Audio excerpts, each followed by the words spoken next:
Yo, what's up? Welcome back. Welcome if you're new. My name is Mark, and today we are back with another Black Torch discussion. This is for episode 5. Now, if you want to see my reaction to it, as always, you can check it out on Patreon in the description down below. Keep engaging with the video, liking, subscribing, commenting down below. Do all that good jazz, because it lets me know if you'll still want to see this. Because remember, on the community post, you all did vote for this. But no pressure, so let's just get into it. But as always, grab your snacks, grab drinks, grab your notebooks, I took quite a bit of notes, and let's talk about the episode. So, we get to learn, where we follow up right where we last left off with that dude showing up being like, yo, I'm here. His name is, Koga, and he's a fascinating character. And he also declares that he's going to be the future overlord of the Mononoke. And I mean, fair enough. I wrote down everyone's got to have at least one dream. And Reiji also asks who the freak is. I mean, fair. That's a valid question, man, because the guy rambles a lot. And he's all there. He's only there because he needs Rago. Koga says he needs Rago and that he shall be his. He says, Rago, you shall be mine. And it's all poetic and romantic, and even Jiro mentions how like sounds like it's almost romantic, man. But Rago's not interested at the moment. And Koga said that the reason he wants Rago because Reiji is like, yo, this guy might be a simpleton, so I can ask him some questions, basically. He's like, yo, why do you want Rago, man?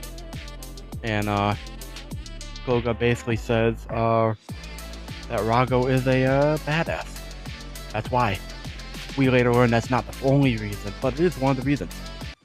And Reiji says it's incredible that he's as intellectually challenged as Jiro. And I was like, damn, that's gotta suck, man. But Jiro didn't appreciate that at all, man. So there's that.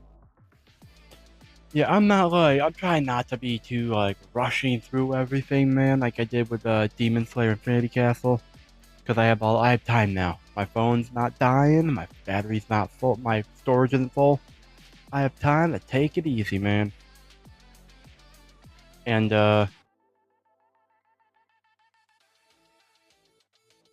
we learn another thing about why he wants Rago, actually, is that first, Koga gives a little monologue about how Mononoke are immortal. Sure, if you dice them into pieces, they'll die, but otherwise they're basically immortal. And that also, if they can run out of spectral spirit energy, and they feast and eat to do that. But we learn that Rago is unique in that he's a spectral spirit generator. Food or no food, he's basically immortal. So he's essentially actually immortal. But maybe. I'm not sure if it still works on him. Like if dicing him into pieces would kill him. Oh, I hope we don't find out anytime soon, at least.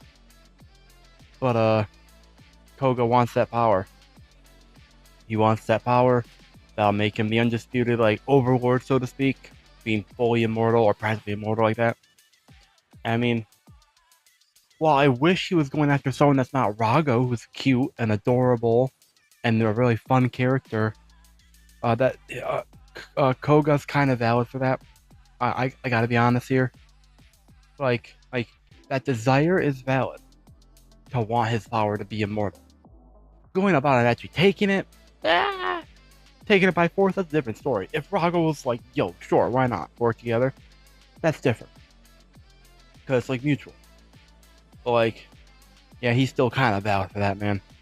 But he Koga's picking up Rago now, talking to him all happy and giddy and Rago basically says he doesn't give two shits about being the ruler of Mononoke. And he's like, he even tells Koga, I almost like Koga to go for it, go be king. He doesn't care. But then he also says that he's not property to anyone. And that's also true, man. He isn't. He is no one's property. And then as he started to talk more, as Koga started to talk more, Jiro comes in after he had been like slammed into the ground and Reiji had been kicked away before this stuff with Rago saying that stuff. Jiro's on the ground. That's when Koga's holding Rago up. Like it's like Simba almost. Simba? The Lion King. Simba, right? Except instead of pointing him towards them, it's towards him. That's the vibe I got from that now. Now that I think about it, actually. Also, the only reason that even came to me is because I'm doing a lot of Twisted 101 reactions recently, and so I have like Disney stuff on my brain, man. But anyways, while he's standing there, Simbaing, Rago, Jiro wakes up and he's like, yeah, wakes up, not wokes up. I wouldn't call him woke, honestly. That'd be funny. That'd be pretty cool if he was actually. Actually, I don't know. Depends. No, no. I mean that's solid video idea though. Is a character woke? No, I'm okay. It'd be a funny idea. April Fools next year, maybe? A joke video like that? Could be something. Who knows? But he grabs him, his ankle, and he's like, yo, shut up, man. All you do is bitch, bitch, bitch. And then he's like, now, Reiji. Reiji does a swing, a slash. And it's basically like a slicing supernova. Sounds cool. And, but it wasn't enough, unfortunately. It did damage Koga a little bit. It meant to slice him in two. Fortunately, did not work. And then Koga's like, yo, you know what? I'm gonna kill Glasses guy first, Reiji. But I can't kill Jiro because he's Rago's receptacle. So instead I'm gonna remove his limbs from his body, then his eyes, then his tongue, and make him just a carry-all for Rago. Carry-all? Pull over? I don't know what he said was, but that's the vibe. And so Koga then summons uses his blood to summon some kind of weapon. At first, my question was like, is it a hammer? That's what we're doing, like hammer question mark. Yeah, but it looks cool. But it did not appear to be a hammer almost. It was like a solid chunk of like a hammer sword thing.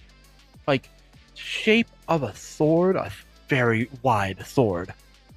But with like the bluntness of a hammer. That's the vibe I got from that. Meanwhile, up at the surface where the barrier is, Toko, who's the Division 1 chief, she tells Tokieda, the old man with her, what is it? And the barrier, he says it's sloppy, but it's not awful. And it'll take like 5 minutes, give or take, for him, man. And Tokieda's cool. I really like him, man. I really like him. I barely know anything about him. I just think he's fun. I also have a bias because I just really like characters that are kind of like butlers and stuff like that. I really like characters like that, man. Especially if they're like either like very old like him and they're like 60s, 70s, I guess, or like or if they're just highly capable, like Sebastian from Black Butler. I like those kind of Butler characters in anime and stories in general. I just think they're cool.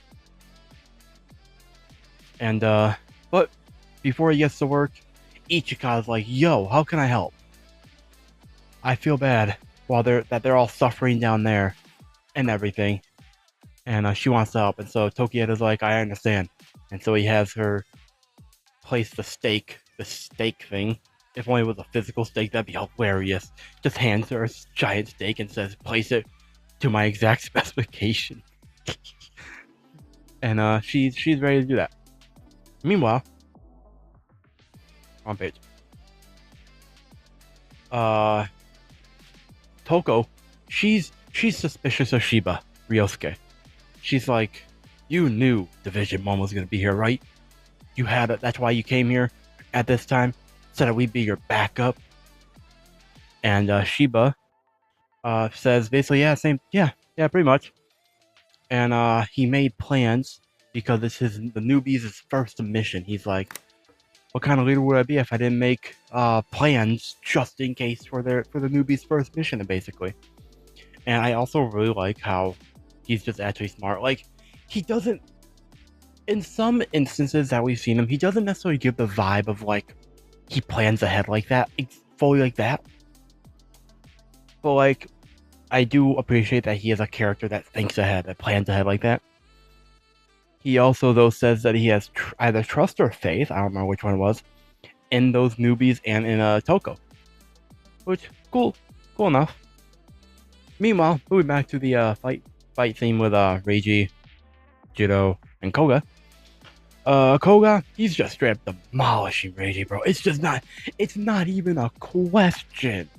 He's just walloping him around, sending him everywhere, man. And Koga also then gets Jiro, hits him down, but then he's he's sad, genuinely. Koga's like sad for Rago, that he's with such a weak human, that he's not being used to his power is not being used to his full potential, and it's just so unfortunate. He feels so pity and everything, and but Jiro, he gets up and he's just like, we're not property to be used. No one's property. Humans, Mononoke, doesn't matter. We don't need those labels. And then he says a really good line. He says, we decide who we are, dickwad. And then he's like, right, Rago? And Rago's just like, yeah, let's do this. And then he basically says, then they start like merging together using their full power, or kind of full power. I don't know if it's full power, probably not.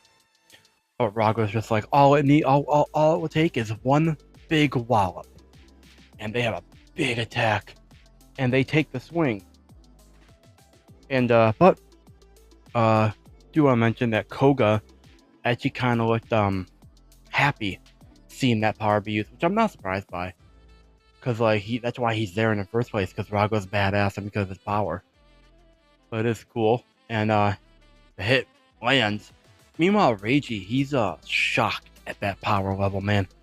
And yeah, fair. I'd be shocked too, man. Unfortunately, it did not work for Koga. I mean, for them, because Koga's still alive. He's happy.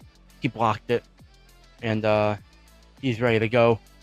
But he senses something. The barrier's been broken, which that was actually really fast.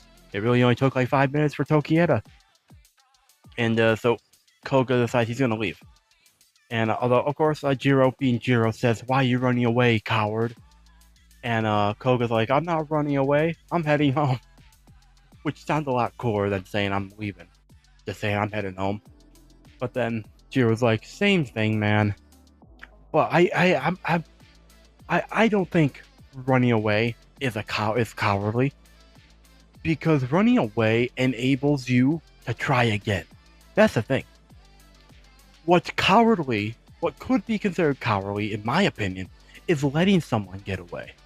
Letting an enemy like this guy get away. I think that could be cowardly, because you're giving that guy a chance to try to kill you again. So, I don't think that's cowardly running away. I'm also glad that despite everything, Koga is not stupid enough to stay behind. Like, he recognizes, yeah, I should get out of here, man. And he did have a snack. He had 2 snacks, and he's like, he pulled them out of his pocket, and he's like, no reinforcements either, man. And I'm not sure what reinforcements have to do with the 2 snacks, or is that like that's supposed to be a metaphor, or like a metaphorically, like he could call in 2 people to be reinforcements, but not this time.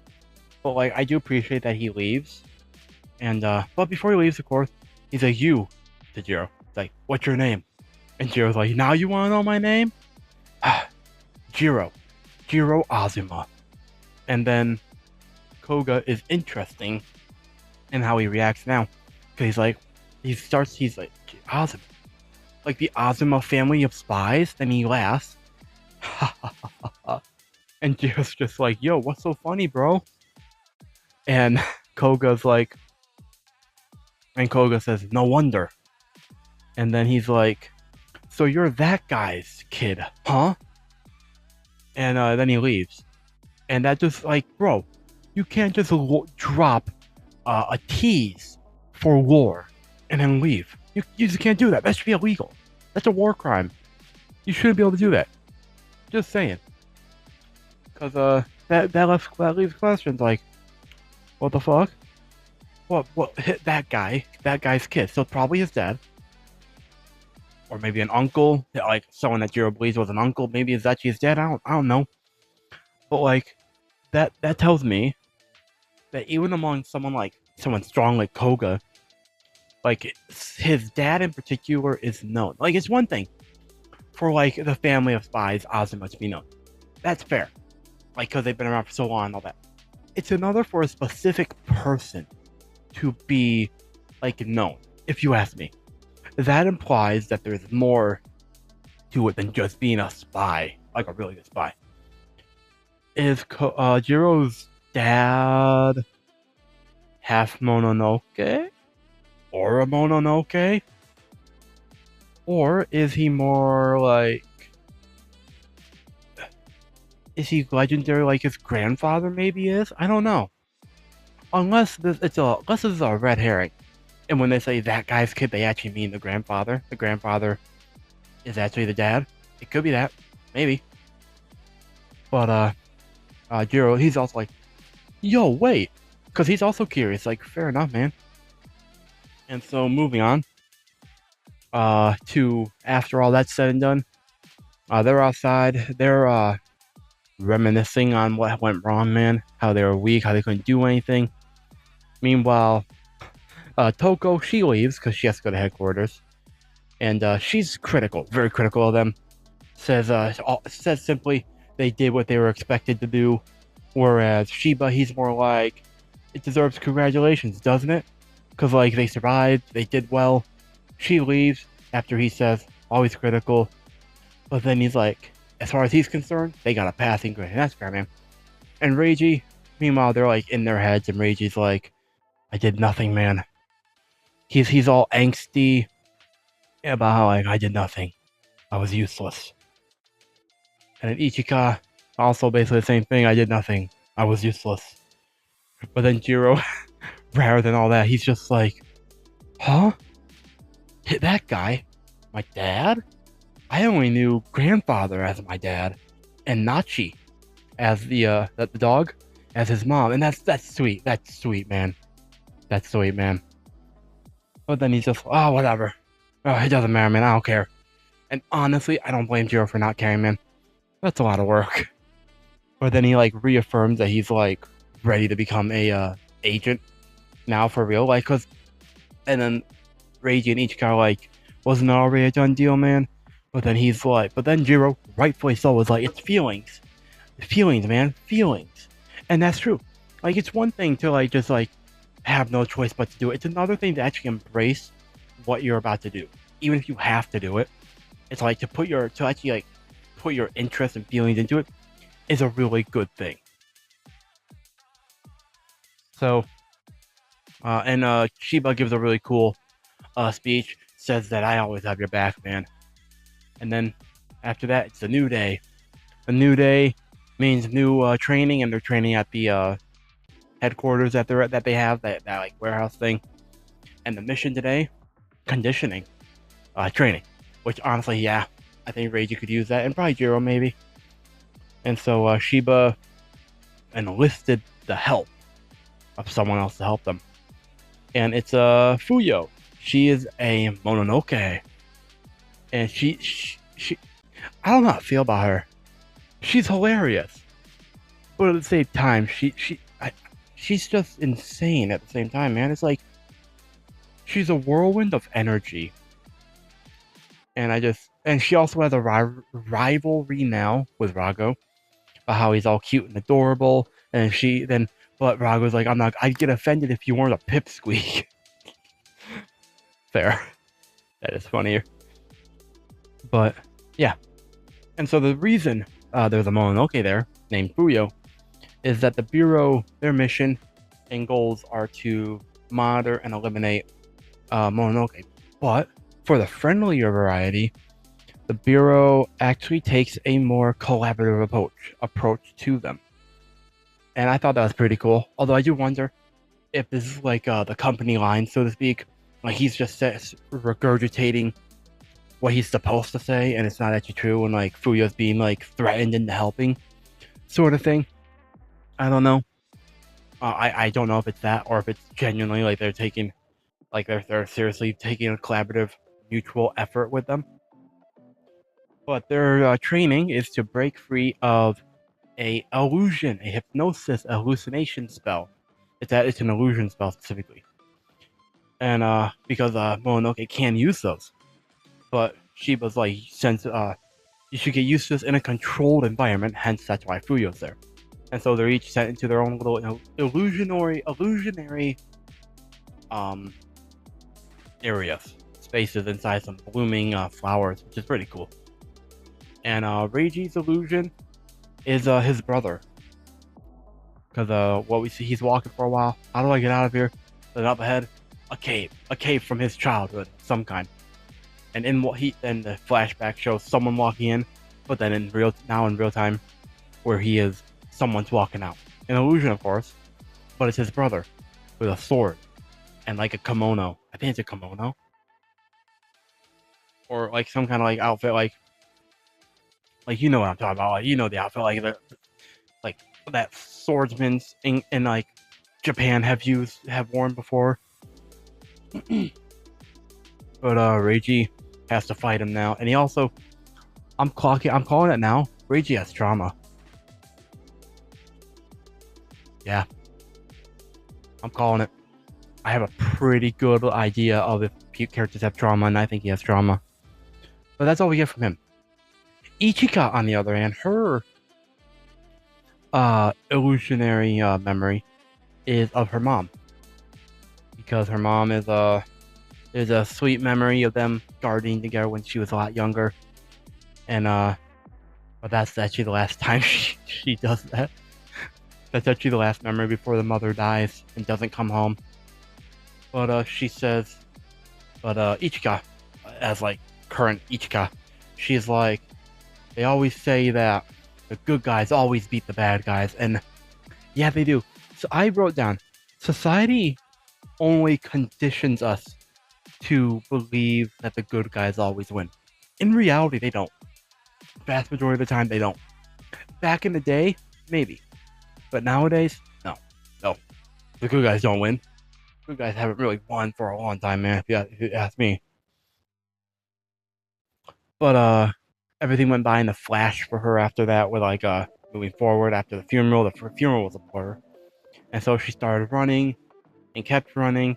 The farther she got, the faster she got, the farther she got.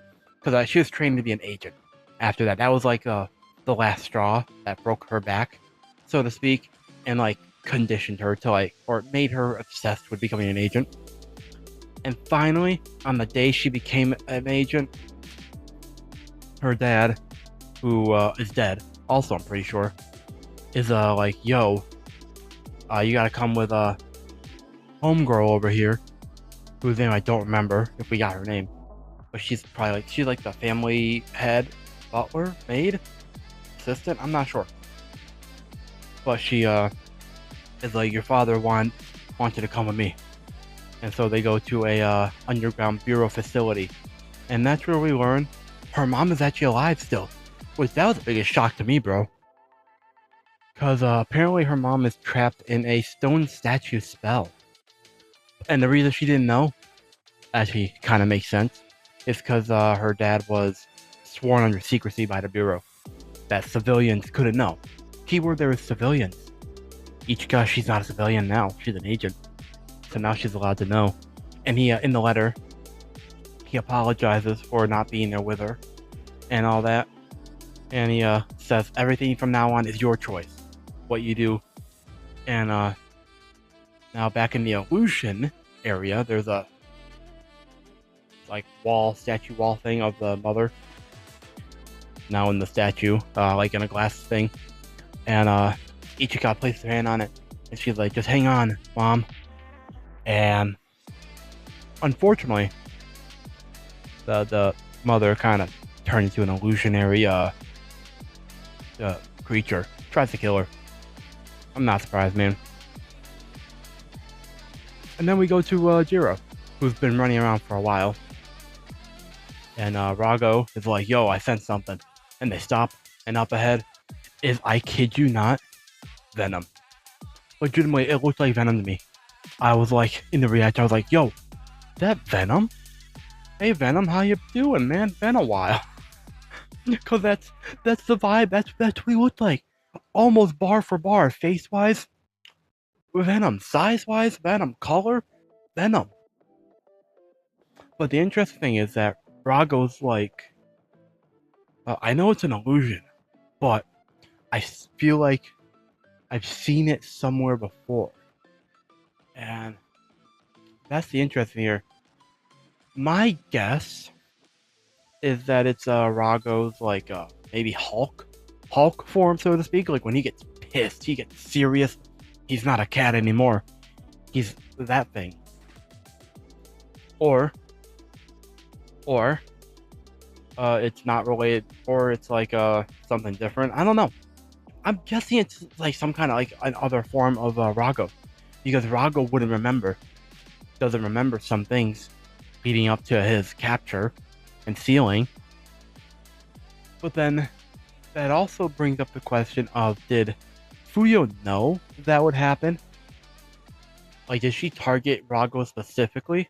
Or is this still like a test for Jiro? Because if it's still like for Jiro specifically, that brings up a very interesting question of, do Jiro and Rago in some capacity know each other?